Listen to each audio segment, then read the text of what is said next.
Good evening. Welcome back. Welcome.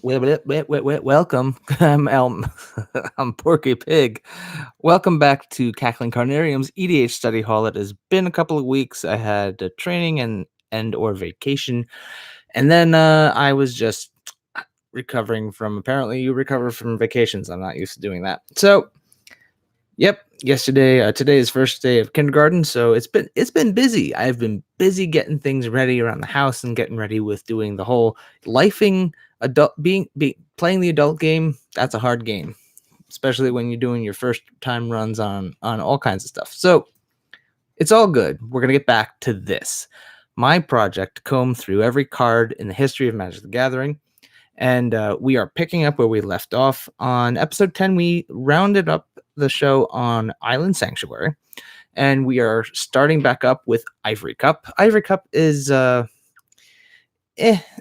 terms of EDH, this is a kind of a dud. There's lots of other cards that do similar jobs in a much more efficient, better way. I'm not going to advise anyone to play Ivory Cup unless they're playing like a specialty, budget format. It's just meh. So we're going to move right on after Ivory Cup. We're going to Jade Monolith. Jade Monolith, this one is kind of a goofball. Jade Monolith, I believe, let's go to Scryfall real quick and check and see. It was in a lot of core set. I remember seeing it in Revised. I think it made it into 4th edition as well. And it always seemed like a weird duck because it was not, it's like, why would you take damage? Why would you take damage onto yourself? And like for saving one of your creatures? Well, I mean, life total. I never wrapped my head around it quite like that back in the day because we weren't thinking about our life totals as a resource. In EDH, this can be very helpful if you're dealing with, let's say, for instance, somebody is going to be running Death Touch creatures. You can, in effect, if someone's trying to chump block some big bad with one of the Death Touch creatures, well, basically, this can negate that. A lot of Death Touch creatures are low hit point kind of thing, so they're only going to do 1 or 2, maybe sometimes 3 points of damage, unless you're dealing with something like a Grave Titan, or so there are a couple other really big creatures with Death Touch. It's not common, but it happens. And you can save critical creatures by using your life total as a resource. And I never appreciated this card like that. It was something that, like, someone tries to lightning bolt something that's critical to your strategy if you're going aggro, and you don't want that creature to die, and you've got the life to spare, it could be the difference between a game. Casting cost of 4 CMC for a base, standard artifact. This isn't the worst thing. If you're playing this card in EDH, you're playing it let's see. Card analysis on EDH. Let's go to EDH Rec. How many decks does it show up? Jade Monolith. It's at 155 decks. It's not a lot. It's a real low count. But I think if you're going to see this in an EDH deck, it's in an aggro style deck. There's critical creatures that they're trying to keep alive. So there's definitely there's a call for it in certain strategies, but you got to have the right strategy for it. Kind of a corner case situation. Give it a try if it applies to your meta and the deck strategy you're playing with, but I wouldn't just throw it into any deck. That's being said, we move on to Jade Statue. Jade Statue, this one, I never got to play with this one. I saw it kicking around a little bit, and it was kind of a weird card because it almost operates like a vehicle, but it's not. It's 4 CMC for what's technically an artifact, but back in the day, this was a confusion because it says artifact, but it has a power toughness here at the bottom. So it's kind of, this one, like if we go and check out Jade Statue in Scryfall here, we'll get a look at the Oracle text. And I think they clean that up considerably. Got a reprint. Oh, wow. Modern Legal. Cool. Reprint in 9th edition. And this is, they definitely cleaned it up here. Jade Statue is just an artifact. They didn't put let's face it, was 1993. Beta edition. You're talking about, they're designing cards, and this is their first go at it, and they're really they haven't ironed out all the kinks. There's still kinks, but Jade Statue, you can pay 2, and Jade Statue becomes a 3/6 artifact creature until end of combat. Play this ability only during combat. So this is it's tricky because now you only get to use this during combat. So either it can be a surprise blocker, which is probably what they intended for this, or you have to go into combat step and at the beginning of combat activate it to turn it into a creature. Ultimately, this is not an expensive card. It's probably not that powerful. You've got some higher prices in like the collector's edition and unlimited just because of the scarcity of the card. Ninth edition got a whole lot more printing, so that's why it's actually a 20-cent rare.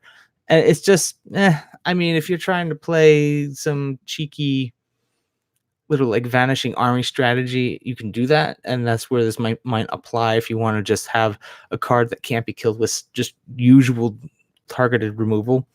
They would have to be like actual artifact removal. So then you would just use that as a just for what is it till end of combat. So it's only during combat. That's interesting because this is a all right. Now I'm talking my way through this. All right. So the application here is you want to Wrath of God the field, but the Jade statue survives the Wrath of God. So the Wrath of God goes off if somebody nukes the field, and there's not a lot of instant speed board wipe. I mean, that's where this applies. Again, I doubt this is going to see a whole lot of it now. It is in 10 decks. That does not surprise me. And yeah, that's the only way I could see it being really applicable is if you're going to board wipe and you just need a beater to be able to get around that board wipe. Other than that, I mean, it's cute, but I would not make it a go-to. All right, after G Statue, we've got J-Made Tome. This has gotten several reprints, as we can see right here. Reprints all the way up to Magic 2013, and it's a really slow card draw machine. It's 4 mana for an artifact, and you have to tap it. It says mono artifact here in the beta. The newer editions are going to give you the proper text. Pay 4, tap, draw a card. So like you'd see this a lot more useful in something like a draft. But even then, I think Cryptic Encyclopedia, if I'm getting that right, I think it was M19 had a better version of it, 3 CMC and you pay 3 to do it. So that one definitely was a better card, but still a slower card. This is like if you need a filler in EDH while you're trying to build, fine tune something, this is fine. But I would definitely, this is going to be an early cut for when you're brewing something that's going to be stronger than just like a startup deck. Moving on from J-Made Tome, we've got Juggernaut. I used to love this card. This was a fun card. It's just like it always felt like a real power card. Must attack each turn if possible and can't be blocked by walls. And back in 1993, that mattered because everyone's playing walls. But Juggernaut is kind of just this vanilla with more drawback than really is worth it. You can get much better power toughness or just more efficient, better creatures for 4 mana. And it's, unless you're playing on playing some kind of a theme deck. I mean, I love the artwork on this one. The art on this Juggernaut was always pretty cool. But it got a lot of printings. It's a really cheap card. Nothing you have to worry about paying a lot of money for. You can usually find them in bulk. And I don't see it as like a big call for EDH. You've always got better options. Jump 1 blue for an instant target creature is a flying creature. Is a flying creature until this was in the earliest days and looks like it got a reprint in 2010 where they cleaned up the text. Target creature gains flying until end of turn. So it's kind of it's like a combat trick. It adds some evasion to your team and you can give something a little extra reach if you're dealing with an aggro strategy that's got a lot of ground pounders. And that's about it. Jump is meh. It's not an EDH thing. Karma, on the other hand, Karma can wreck some face. So Karma is 2 and 2 white for an enchantment. For each swamp in play, Karma deals 1 damage to that swamp's owner during the swamp owner's upkeep. God, that vocabulary. This saw various printings throughout the years. It was a mainstay in the core set up to 5th edition, then got a little more love here in 8th edition. Funky art in 8th edition. That's actually pretty cool. I like that one. So yeah, at the beginning of each player's upkeep, Karma deals damage to that player equal to the number of swamps he or she controls. This can be very relevant in EDH if you know your meta is always running some kind of black mana. Especially when if somebody loves playing that, was a Tomb of Yawgmoth or Yawgmoth's Tomb, the land that turns all the glands into swamps. This will hose people. This is pretty funny. So actually, you run this in like a white black deck, something where you're not going to take damage on your turn, like as a personal sanctuary. I think is the enchantment, and just hose the entire field when everyone has swamps because you turned everything into a swamp. That karma combo that could be fun. Like there, you can find decent homes for this in EDH. And now I actually want to check the specs on that. I'll just go right over here and check out karma. Let's have a look. See, that's funny. Like only 166 decks. Yeah, I mean, I get it. It's not gonna blow anything out. So it's gonna, but it can, and it does damage to you if you're playing that combo where you turn all the lands into swamps. But still, I mean, I think it's better than a lot of the other cards that we've looked at here. So karma, that's okay. I think I give it at least a B plus if I have to give it a grade. I mean, karma's not the worst. Keldon Warlord. I remember when this used to be the cat's meow. It's like you want to play Keldon Warlord and it just gets bigger and beefier, and they stop printing it after 5th edition. And just because you can get better star creatures than Keldon Warlord, it's 2 and 2 red for a summon lord. It's probably human. I'm not sure. But Keldon Warlord's power and toughness each equal to the number of non-wall creatures you control. So this was a big deal in like goblin decks. Any of the decks that were trying to go really wide. It's one of those, and there's lots of creatures that have been printed since Keldon Warlord that have a similar effect, and that's probably why we haven't seen printings of it. Creatures where they're depending on the existence of other creatures for their power and toughness are risky.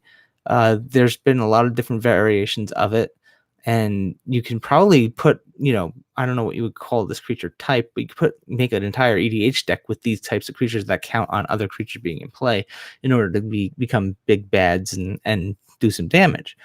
But if it's the only creature you end up with on the field, you've got a 1/1 for 4, and that's a big liability because it's just really easy to kill that, and it's not a huge threat. But if you're in goblins, this can just be a big fat beater.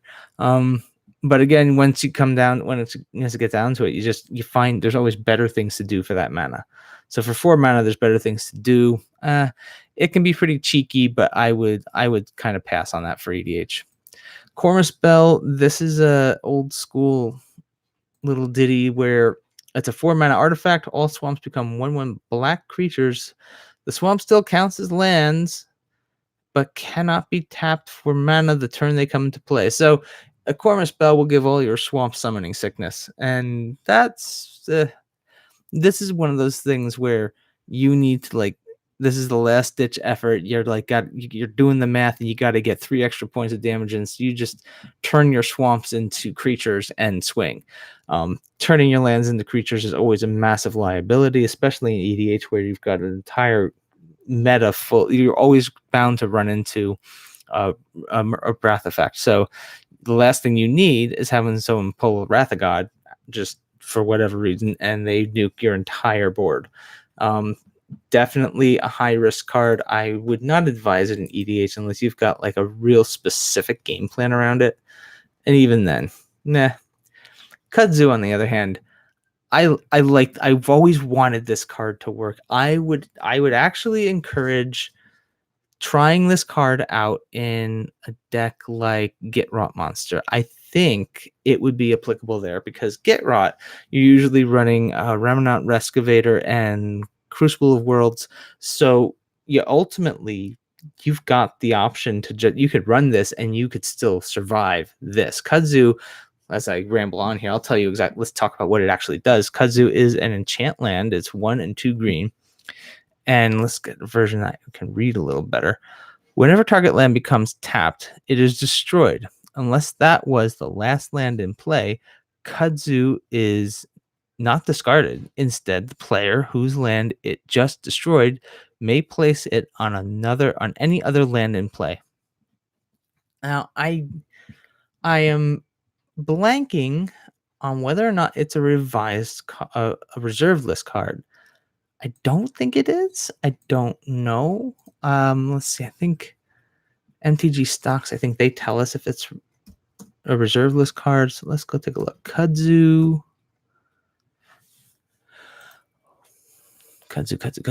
Reserve list. It is a reserve list card. That's part of the reason we are not seeing it anywhere around. Like, and look at we're looking at. Is this an alpha or beta we're looking at? Alpha edition. Look at this. There was this giant spike on Kudzu for the alpha edition back in late 2018 when we were seeing all those buyouts. The average price at that point was $3,000 for a kudzu. Give me a break. That's nuts. So yeah, somebody was trying to get cheeky. They were trying to be like, "Oh, I'm gonna corner the market on kudzu," and yep, it spiked to 8,000. Come on, Looney Tunes, absolute Looney Tunes. And then what is it? Did it came down out of its tree? Okay, the alpha version is still like almost a $300 card. You can get the revised versions for a couple of bucks. If you want to do something like fun and weird with land destruction, Kudzu is a really funky political game to play. And I think let's go dig up Git Rot and just get some familiarity with that again. So Git Rot. Yeah, Git Rot. I want to build a Git Rot monster deck. The Git Rot monster. There we go. The Git Rot monster. This is gonna be my Halloween deck. I've got pumpkin spice, a pumpkin spice deck box from Legion, I believe, and then I got some of the orange Eclipse cards. So this will be my Halloween theme commander deck as I go forward. So yeah, this is one of those giant death touch creatures. It's 3 a black and a green. At the beginning of your upkeep, sacrifice the Git Rot monster unless you sacrifice a land. I'm wondering. I think you have to say that the sacrifice has to be specific to Git Rot. I'm going to assume that you can't just like tap the Kudzu land, sacrifice the land, or the land gets destroyed. I don't think that counts towards this. But you may play an additional land on each of your turns. So there's that. And whenever one or more land cards are put into your graveyard from anywhere, you draw a card. So it's funny because you would basically get with the kudzu, you can get an extra draw every other turn because someone's probably going to keep trying to throw the kudzu back at you. But this is the deck. This is where kudzu belongs, is in the Git Rot monster deck, and that's I gotta do that. I gotta get that going because that's the politics you can put on kudzu are pretty phenomenal. You could take out important critical decks or critical lands that are either like the bounce lands or more important dual lands, and this just goes around the table because no one's ever going to be completely without mana. And yeah, kudzu this would be hilarious in EDH, and even though I don't think it gets a lot of love, I would wholly support this in the right deck. So if you're playing Git Rot, get yourself a kudzu. That's some good stuff. Let's go look at some specs on that real quick. Kudzu. Fun fact, kudzu is in fact an actual plant, and it just grows like crazy. It does grow about that fast, like the way this guy is being portrayed. It is in 28 decks. That is criminally insane that it's not in more decks. I like this card. This is a good card. This is a card that you should find a home for. And if you play Git Rot, that's probably a good home for it. All right, so there it is. That's kudzu. Let's go ahead and move on to, let's see, how far we go. 1, 2, 3, 4, 5, 6. We're going to get through some more of this. We can do that. We got this. All right, so next up, we've got Lance. It's enchant creature for 1 white. Target creature gains first strike. Not bad. It's all right. But I mean, ultimately, there again, we're talking about original cards here, so you're always going to find something that does the job a little better. But Lance is okay. Lay Druid. Let's get a version that's a little easier to read. Lay Druid is 2 and a green for a creature, human druid. It's a 1/1, and you tap it to untap target land. So yes, this is a lesser version of Arbor Elf, I believe it's called. Except I think Arbor Elf only untaps forests, but this is a more expensive version. It's a shame that it's not an elf. If Laydrew was an elf, that would have made it a bit more powerful. It would have had a better home in the elf decks. But the 3 CMC is its biggest drawback. I think you can untap target land. This does kind of ramp you up. You can untap the benefit of a card like this is you can untap lands for the mana colors that you need. So if you need double of a certain color and you've only got one, Ley Druid and other cards that are similar to this, they can untap that land. There are definitely, like, I think it's Kiora's Follower is from the Theros block where it untaps a permanent. There's another Centaur in that set that does the same thing. There's other cards that cost less that do the same and sometimes are a little more resilient in terms of toughness. But if you're looking for if in EDH, when you're looking for repeatable effects, if you need an extra version of this ability, Ley Druid is a good answer to that. The only, I guess the two biggest downsides would be the casting cost and the fact that it's a human creature type as opposed to it easily could have and probably should have been an elf, but they just didn't get there. And it's an early edition card. So it's not the worst, I'd say. I'm kind of lukewarm on it. It's got to have the right home if you're going to use it, but there's also lots of versions of that ability that can be done for less and more effectively. Library of Lang. I have such a soft spot for this card. I have always wanted this card to get there. And there's a lot of things you can do with this. The Library of Lang is a 1 mana artifact. You skip your discard phase, so you have no maximum hand size effectively. Whenever a spell or an effect forces you to discard a card, and that's any spell, you can do this, can be your own. You may instead discard that card to the top of your library. This worked really good in a Damia Stone Sage. I think it's Damia the Stone Sage.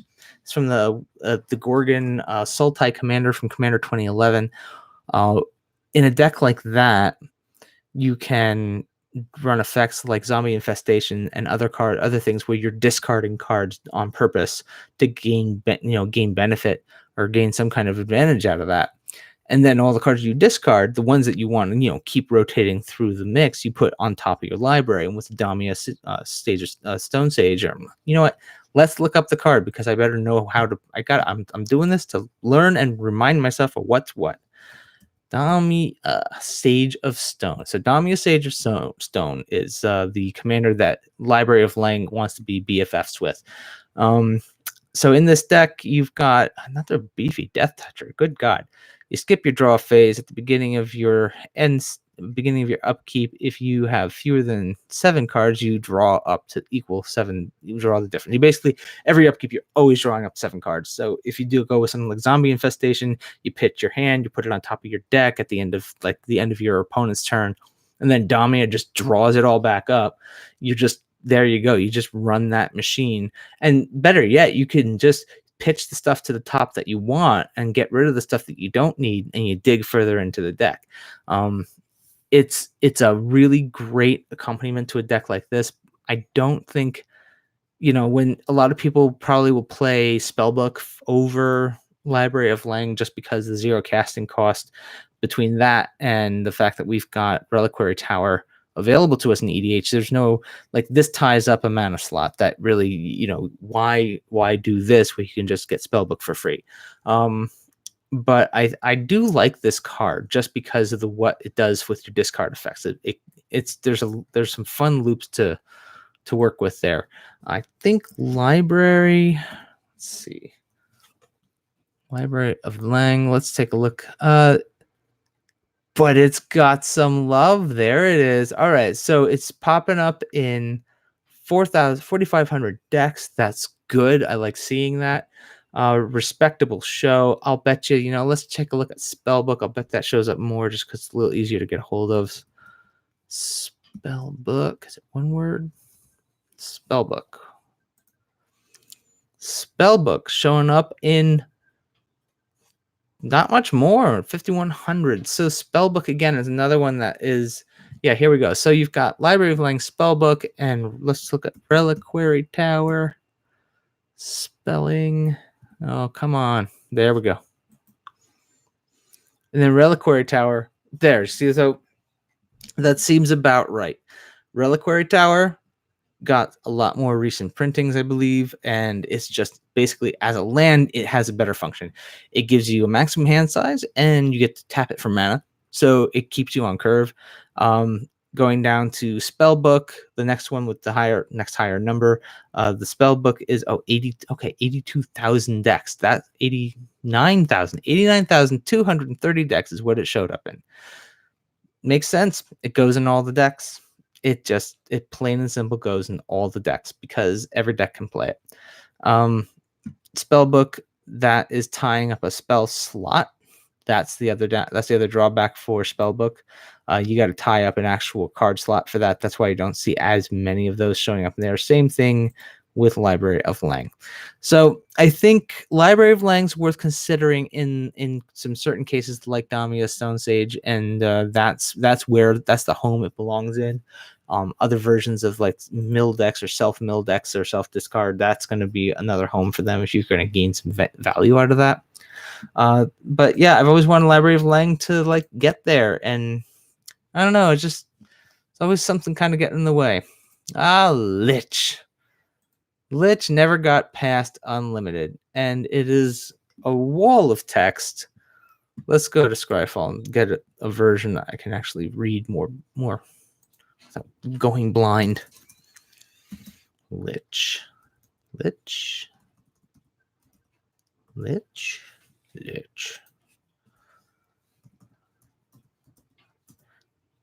Doop. There we go. All right. Lich is a weird card. 4 black mana. It is an enchantment. As Lich enters the battlefield, you lose life equal to your life total. You don't lose the game for having 0 or less life. If you would gain life, draw that many cards instead. Whenever you're dealt damage, sacrifice that many non-token permanents. If you can't, you lose the game. When Lich is put into the graveyard from the battlefield, you lose the game. I don't quite get it.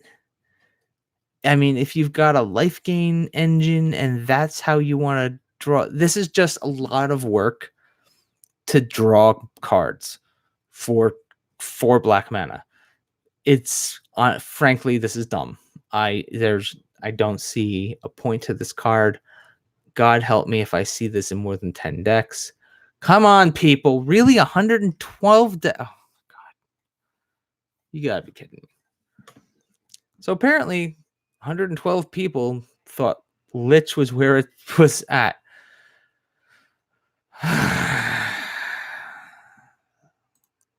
I mean, no. This is not worth the $20 it costs to get the collector's edition.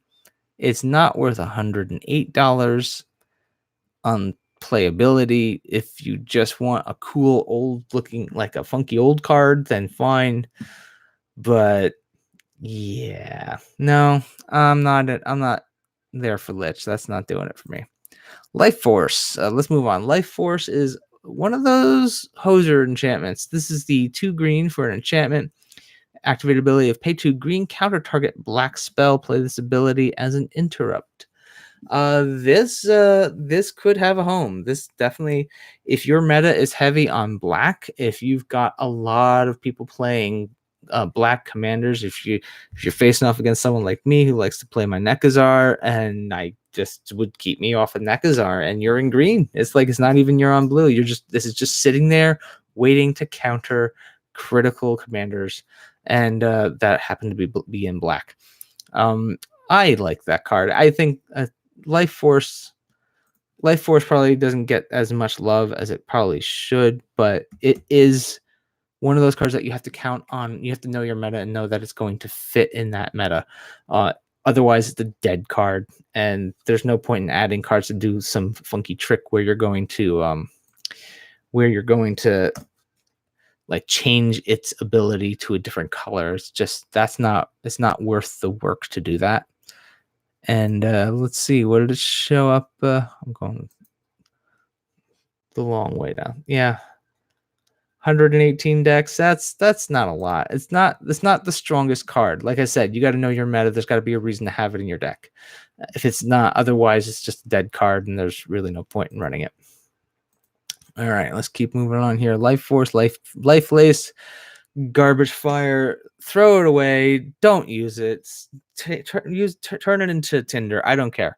Burn this card. This is again another set of this is a series of cards that showed up through 4th edition, and it was a waste of a rare slot. And Wizards finally figured that out in 1995, and that was that for Life Lace. Life Tap. This is an enchantment. This is kind of like another one of those hoser enchantments. Gain 1 life each time a force controlled by target opponent becomes tapped. Not even this one. It'd be one thing if it said like any opponent or all opponents, but when it says target opponent, I think it's one of those situations where you have to choose the target when you cast it, and that is basically it. You've got we're up to a half hour here. We're gonna have to wrap this up in a little bit. Yeah, life tap. I don't think that's nothing to get excited about. Lightning bolt. This one, yeah. I love this card. This is what Magic should be, but truth be told, this really doesn't have a big home, at least in my opinion, in EDH. Unless you have an alpha or beta version, which they frankly just look super cool. This is limited edition beta. It's an iconic card. It's fun to have, but at the end of the day, it does not have enough reach in EDH. You're dealing with lots of big creatures. You're dealing with multiple opponents. This one, it's great in lots of formats. I don't think it's that great in EDH. I'm sure the numbers will be stronger than some of the other ones we've seen. We'll just go ahead and just entertain that one. Lightning Bolt.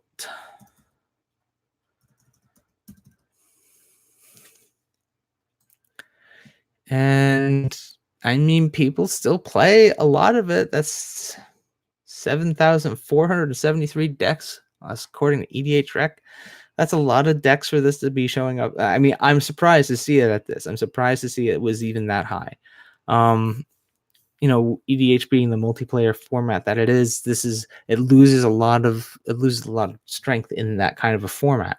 But it's an iconic card. People still like to play it. I think people get their hands on this, like newer players get their hands on a Lightning Bolt, and it's just like, I'm gonna put Lightning Bolt in my EDH deck, and then I get it. That's cool. That's fine. It's just got to put it in the right deck. That's all there's to that. It's a really good use of 1 red mana. It does what for 1 red mana. You should be able to do 3 points of damage. But that one. Weigh your options. Make sure you're getting what you need to get out of that.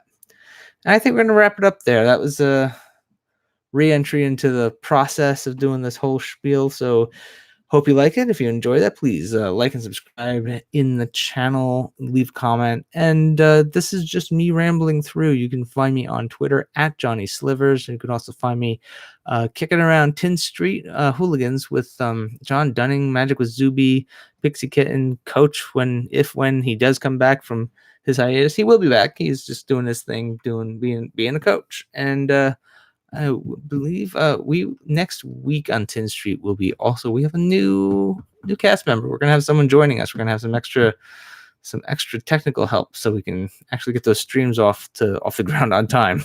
All right, so yep, and then right, let's not, of course, and John Dunning. Why duh. So there it is, ladies and gentlemen. Thank you. I hope you enjoyed this.